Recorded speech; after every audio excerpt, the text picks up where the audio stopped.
नमस्ते। आज हम unit 7 on killing a tree poem की रीडिंग करेंगे।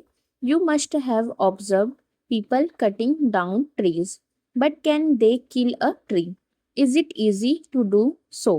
Let's read the poem and find out what the poet says on killing a tree. आपने लोगों को पेड़ काटते हुए जरूर देखा होगा, लेकिन क्या वे सचमुच एक पेड़ को मार सकते हैं? क्या ऐसा करना आसान है? चलिए यह कविता पढ़ते हैं और जानते हैं कि पेड़ को मारने के बारे में कवि क्या कहते हैं। It takes much time to kill a tree. Not a simple jab of the knife will do it. It has grown slowly, consuming the earth, rising out of it, feeding upon its crust, absorbing years of sunlight, air, water, and out of its leprous height, sprouting leaves. एक पेड़ को मारने में बहुत समय लगता है। सिर्फ चाकू का एक साधारण सा वार उसे नहीं मार सकता। वह धीरे धीरे बढ़ा है, धरती का रस चूसते हुए, उससे बाहर निकलते हुए, उसकी ऊपरी परत से पोषण लेते हुए, सालों तक सूरज की रोशनी, हवा और पानी सोखते हुए, और अपनी कुष्ठ रोग जैसी खुरदुरी छाल से पत्तियां निकालते हुए।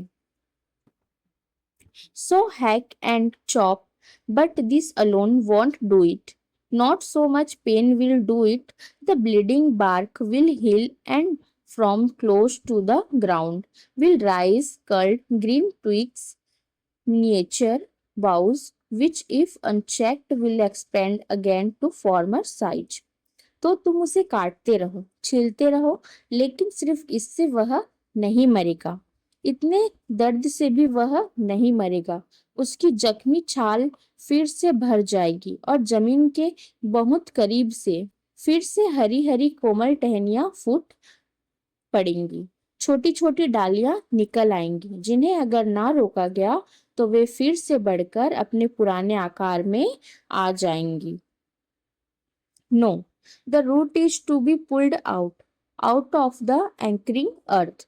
It is to be roped, tied, and pulled out, snapped out, or pulled out entirely, out from the earth cave, and the strength of the tree exposed, the shores white and wet, the most sensitive, hidden for years inside the earth. नहीं, उसकी जड़ को बाहर निकालना होगा, उस धरती से जिसमें वह मजबूती से जमा हुआ है।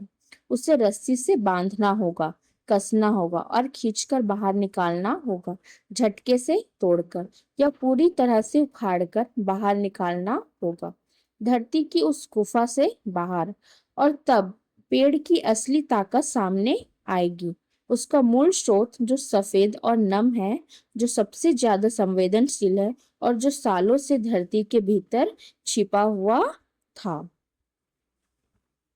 Then the matter of scorching and choking in sun and air, browning, hardening, twisting, withering, and then it is done. फिर बारी आती है उसे सुलझाने और उसका दम घोटने की, सूरज की रोशनी और हवा में उसे भूरा पड़ने देने की, कड़ा होने देने की, उसे ऐंठने और सूख जाने देने की, और तब जाकर वह पूरी तरह से मरता है। Give Patel. Glossary.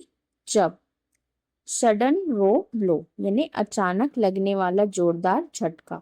Leprous height, discoloured bark यानी पेड़ की बदरंग छाल। हैक, कट रफली बाय स्ट्राइकिंग हैवी ब्लोस यानी जोरदार वार करके किसी चीज को बेतरतीब ढंग से काटना। Anchoring earth, trees are held securely with the help of the roots in the earth यानी पेड़ अपनी जड़ों की मदद से जमीन में मजबूती से जमे रहते हैं। snapped out, chopped out काट कर अलग कर देना। scorching and choking, the drying of the tree after being uprooted जड़ से उखड़ने के बाद पेड़ का सूख जाना। ओके